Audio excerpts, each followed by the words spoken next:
Miku Expo sure was something this year. So today I'm going to be going over the iceberg of scandals and incidents and controversies that went down at the Miku Expo North America tour, because yes, there were that many. And on today's episode of I Have a Weirdly Specific Pair of Earrings to Match Every Single Topic I Ever Cover, we have leaks. If you don't know what an iceberg is, it is essentially a format to sort information, which refers to the fact that whilst we can only see the top part of an iceberg in person, they actually extend deep under the sea. So it sorts things from well known at the tip of the iceberg and gets progressively nicher the further down the iceberg you get. Whilst this is the traditional format of an iceberg image, I did consider changing it so that the silly, light-hearted things were at the top and the more serious things were at the bottom, because I'm just looking at lack of wheelchair accessibility surrounded by Garfield, Elmo and Yo Gabba Gabba, and feeling like that might be a tiny bit distasteful, but I did settle on the traditional format in the end. Just to clarify, my source for pretty much all of this information was Twitter, really credible, I know, so take everything with a pinch of salt because there are a lot of rumours being spread around. Also, I would like to give a huge amount of credit to @vocajiro on Twitter for the idea. They made their own iceberg with plenty of different points to mine. I just opted to make my own because I prefer to do my own research. Not because I'm a control freak, I swear. Also, I fully intended to get this video out in a timely manner when this was still, relevant, so I filmed everything as soon as the Mexico concert ended, and the audio turned out like this. So you guys are losing microphone privileges from now on, sorry. But that aside, let's get into the Miku Expo 2024 iceberg. LED screen. So we all know about the LED screen incident, it's even been covered by mainstream media. Miku Expo has always been done using a hologram projected onto a transparent screen. But for the North America tour, they opted to use an LED screen, or essentially just a big TV, which came as a big shock to the audience who weren't told anything to suggest they'd not be watching a hologram as usual. Reportedly, the screen was wheeled in like the classroom TV when your teacher couldn't be bothered to teach that day. People expected the LED screen to be a one-off for Vancouver, but it continued to be used for the rest of the tour for unknown reasons. Personally, I believe the LED screen could have been well executed, however the amount of background lighting they had made the black of the screen stand out far too much, and it just looked very cheap and tacky in comparison. It's also way too small. The main issue people had with this was the fact that they were essentially lied to. May I add, not by Krypton, but by a few of the venues themselves, who had perfectly good reason to assume it'd be a hologram as usual when writing about the event. We still don't know the reason for the LED screen being used, whether it was a cost-cutting measure, technical difficulties, or just trying something new out. There are plenty of theories going around, and I will cover some of the more notable ones later in this video. After a few concerts, they began putting lights around the front of the screen, and this looks a lot better, which shows they're listening to the criticism but still not enough to change the screen back. As of now, the only time Krypton addressed this was in an interview in which they stated the TV screen would be here to stay, including for the Europe tour, which I'm going to. I'll let you know how that goes down. Crunchyroll. Both Miku Expo tours this year, the North America one and the Europe one, are described as powered by Crunchyroll, which a lot of people blame for Miku Expo's poor organisation. Crunchyroll is an anime streaming service, a bit like Netflix or Hulu, that kind of thing, and they gave out a code to their subscribers so they could get early access to Miku Expo tickets a whole 8 days before they would go on sale for everyone else. However, there was only one code between everyone, so obviously this was getting shared around, and so many people used it that there was really no point of giving it out in the first place. Whilst I'm uncertain how much of an active role Crunchyroll played in the organisation of this event, this incident did seem to foreshadow a fair share of future bad planning.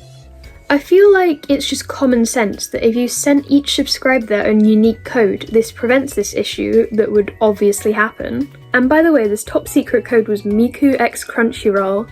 Never would have guessed that one in a million years. By the time the actual public ticket sale happened, this code had become so widely spread around that the tickets were almost sold out already in every single venue. No filming. The official Miku Expo account posted that taking photos and videos or live streaming or recording in any way are strictly prohibited. as the Vancouver show would be filmed officially. However, despite only this one show being filmed as far as I'm aware, this rule continued throughout this whole tour, but judging by videos I've seen online, everyone just ignored it anyway and continued to film. Glow sticks. If you've ever been to a Miku Expo concert, you'd know how much of an integral part of the experience glow sticks are. It's kind of customary to buy an official glow stick that you can press a button to switch between the colours of each character. You can buy these online prior to the event, or you can buy them at the concert merch stand. This time around, the merch sale only went up about a month before the first show, and the glow sticks sold out so quickly that loads of people missed out. Which isn't a problem, right, because you can just get one at the event. Wrong. The Portland concert had as little stock as 95 glow sticks, and the Mexico concert had none at all, which was accredited to transportation reasons. And then as the cherry on top, the people who missed out on glow sticks were also banned from bringing unofficial glow sticks, because it, quote, might interfere with the concert performance. Coachella. Since Coachella was held in April and Miku performed, there were initially rumours going around that the LED screen was only used because the clear one was preoccupied being used for Coachella, which would make sense, right? Lo and behold, the day of Coachella rolls around, it's a fucking LED screen. I think Coachella had a pretty solid set list for Miku. They played a song by the producer Woaka, who passed away in 2019, and I'm really happy they're still keeping his legacy alive. I follow a lot of producers on Twitter, and they all seem super grateful to be a part of something so big. I thought Utsupi's reaction was especially sweet because he tweeted, "A song written in a one-bedroom apartment with a rent of 70,000 yen was performed at Coachella," and I think that's really inspirational. If you want to make music, go do it, this is your sign. Also, initially Coachella did have the word hologram on their website description, and then they later edited it out, which I thought was interesting, but I'll discuss the not so great parts of Coachella later. Piss rumours. You've heard of Panic at the Disco, now get ready for piss on the floor at Miku Expo. After the Vancouver concert, rumours started going around that somebody urinated on the floor. But as far as I'm aware, this is just a very widespread rumour with no proof. But it did spawn some pretty iconic memes, so I can't complain.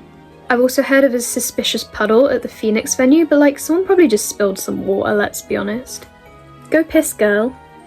Hit and run. Arguably one of the craziest things to come out of this whole debacle was an attempted hit and run car accident which nearly killed multiple people in the queue waiting to go into Miku Expo. Twitter user @SwagDJAaron posted, "To the asshole that almost killed us at Miku Expo 2024, F you, we got your plate," with pictures of different people posing with the car's number plate. Hopefully, since they have the number plate, the perpetrator can be found easily, but I haven't heard anything about that yet. Reportedly, at the San Jose Miku Expo concert, a Honda Accord driver crashed into the railing, causing his entire bumper to fall off. He then turned towards the crowd, causing people to run for their lives, but the car turned away at the last minute and sped off. Twitter user Kitsune_39 posted an image of themselves posing with the car's bumper in pieces on the floor. The plate was recovered from this wreckage, and there are loads of images on Twitter of people posing with it, like men pose with fish. Still laughing despite the probably very traumatizing event. I don't know who has the number plate now, but I'm sure somebody's probably taken it home as a souvenir.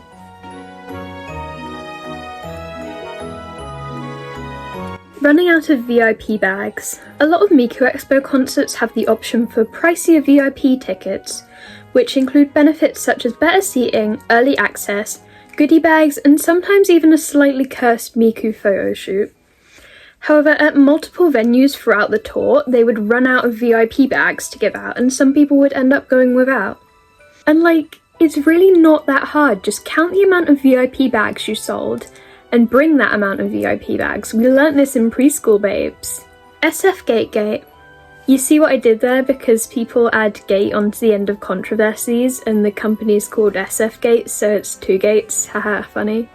Anyway, there was an article published by news website SFGate about the LED screen situation, and it's clear they haven't done a second of research.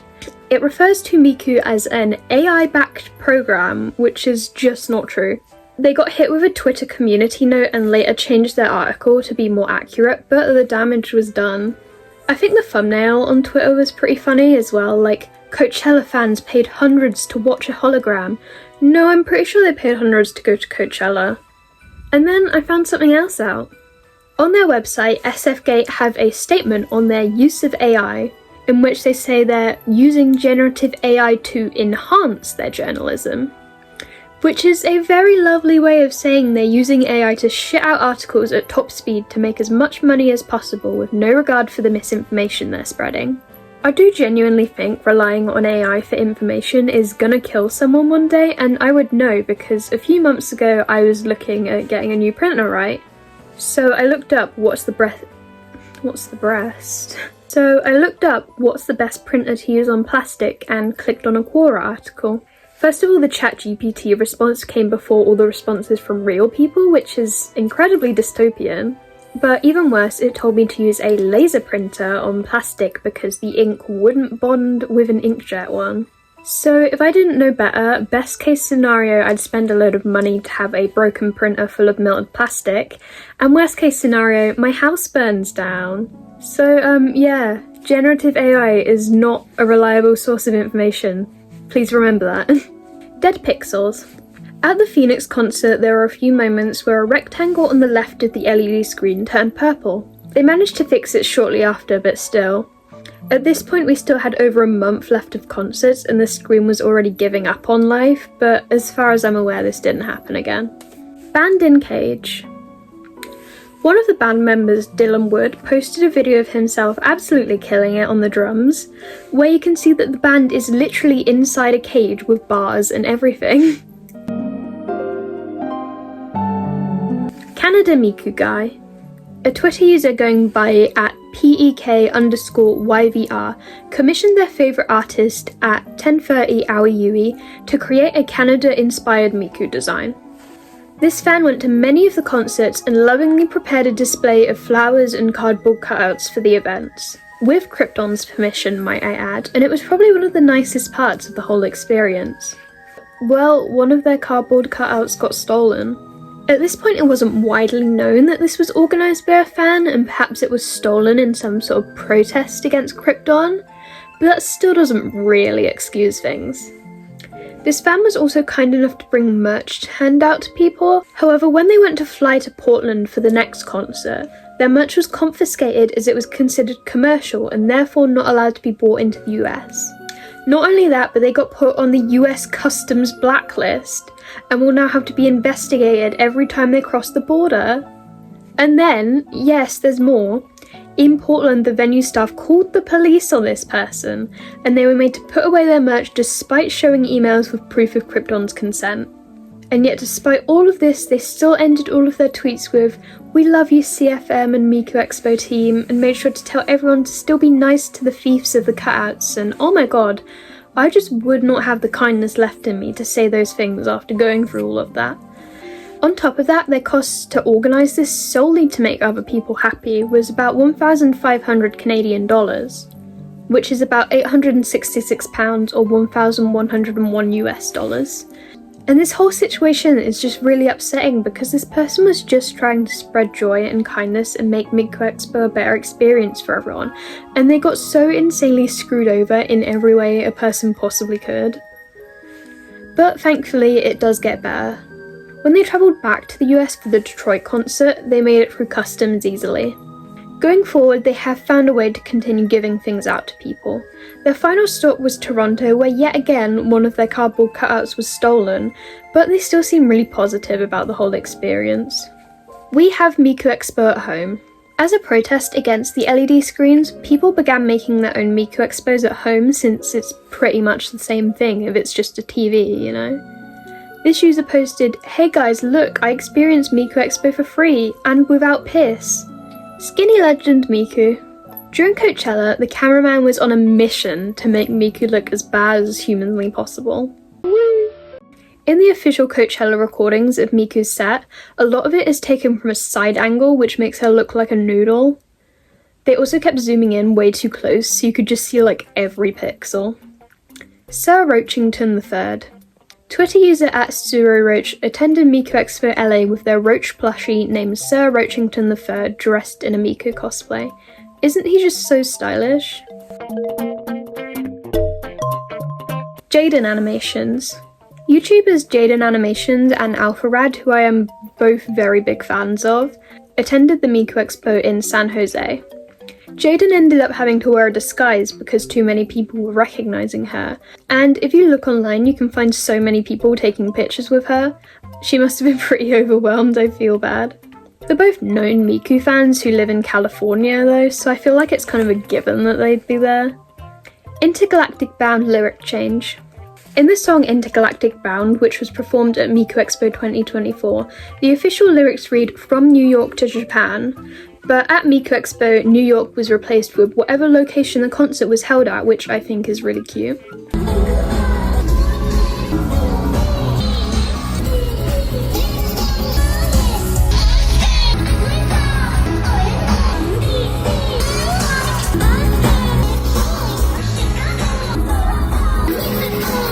Amber Alert. This was another completely insane one. At the Vancouver concert, midway through the song Childish War, everyone receives an Amber Alert about a kidnapping of a 10-month-old baby. As far as I'm aware, the child has been returned safely. The only evidence I could find of this was a half-cut-off screenshot from Twitter user @JoinMolten, so I don't know what the whole notification says, but that's still pretty scary and I'm glad the kid is safe. Dashcon allegations. It is the highest honour for an event to be compared to the likes of Dashcon, which went down in history as a massive shit show of a convention. If you don't know what Dashcon is, it was an incredibly infamous Tumblr-themed convention held in 2014. The most notable image from this event shows a tiny sad ball pit in the middle of an empty room.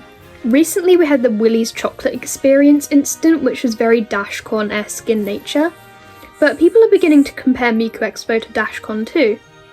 I've seen multiple pictures of Miku edited into the Dashcon ball pit. One thing these two events have in common is piss. There were rumours of someone peeing on the floor at Miku Expo and there were rumours of someone peeing in the Dashcon ball pit, so if anything they do have that in common. This started off as just a few memes until Miku Expo Atlanta. A V-Flower cosplayer going by @AltEvilVer1 on Twitter was the first in the queue, arriving at 6 AM with a whole entire ball pit in reference to Dashcon. People waiting in this queue were allowed to play in the ball pit to pass the time, and people also doodled on the balls, which were then taken home as souvenirs. The ball pit was dubbed the Flower Pot. And this just looks like such a magical experience. I think all concert queues need their own ball pit from now on. Also, big up that cosplayer, I love flowers so bad, I even have this poster to prove it. Screen cut off.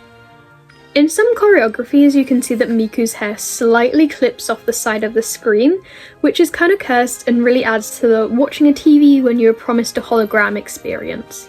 Kaito water. In the Miku Expo kinda scene, it's quite common for after parties to be held, and the San Jose concert was no different. Anime-themed DJ event hosts Annie Clover held their own after-party in which they had a menu of cocktails themed around the Kryptonloids, except for Kaito, whose themed drink was just plain water. And honestly, that's so in character, I love it. At the Miku Expo LA venue, they were also selling vocaloid, but that turned out to just be a cocktail in a can. Nonce sightings. I just want to preface this by saying this is a very serious entry, and I want to include it solely for the purpose of spreading awareness because this man was going around exchanging social medias and I really don't want this to put anyone in danger. At the Atlanta concert, a predator with a criminal record was in attendance. His name is Randy Williams and this is what he looks like. He was active in the Miku community around 2016 before disappearing for 8 years after being arrested for drug charges and investigated for possessing certain videos of children. Whilst I don't know the results of these investigations, I do know he's on the register, so I think it's safe to assume the outcome. He's very active on Facebook as well as DeviantArt and lives in Greensboro, North Carolina. His DeviantArt handle is randwill.deviantart.com, and he was walking down the queue handing out Miku stickers, badges and CDs to people to promote this account. So please stay safe, and if you've followed him, block him as soon as you can. Elmo and Cookie Monster. On a slightly more wholesome note, the screens to either side of the San Jose concert displayed adverts for the Sesame Street live event in San Francisco, causing the crowd to turn their glow sticks to red and blue and cheer for Elmo and Cookie Monster. The screens were then turned off and people started chanting, "We want Elmo." Following this incident, someone came to the Detroit concert dressed as Elmo and did some cool tricks with his glow sticks, and everyone was cheering for him again, and it was beautiful.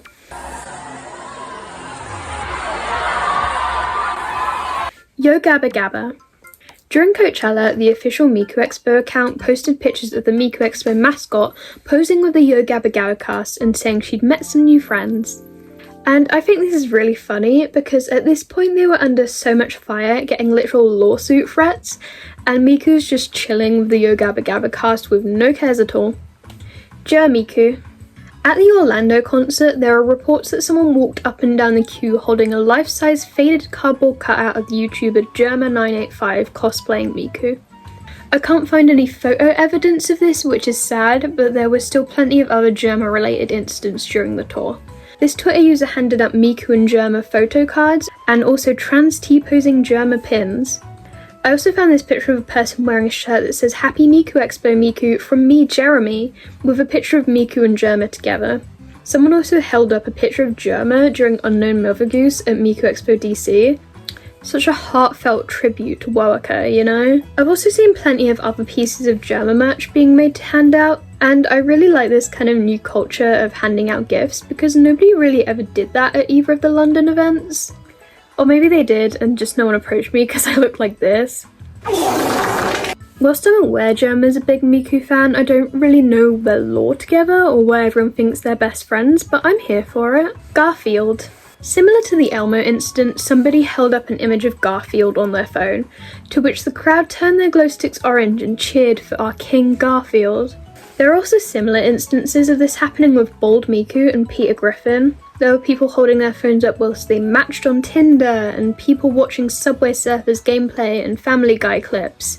There's just too many things to list, but they're all equally as funny. Lack of wheelchair accessibility. Moving on to a more serious topic, I'd just like to bring awareness to TikTok user @ChrisMoo shared their experience in which at the Boston concert, wheelchair users were forced to be at the back of the standing crowd and couldn't see anything. And this is just far too common at concerts, and they need to do better. Crippling debt. In reference to Miku Expo's obvious cost-cutting, many accounts changed their account names and profile pictures to resemble the official Miku account, flooding people's DMs with the following. "Hello, it's me, Hatsune Miku. I am in crippling debt and need $39,393,939 to bring the hologram projection back to Miku Expo 2024. Please provide your credit card number, the name, the expiry date, and the 3 numbers on the back, or you can cash at me at the real Hatsune Miku, not fake." A small price to pay to have the hologram back, I think. Let's go daddy.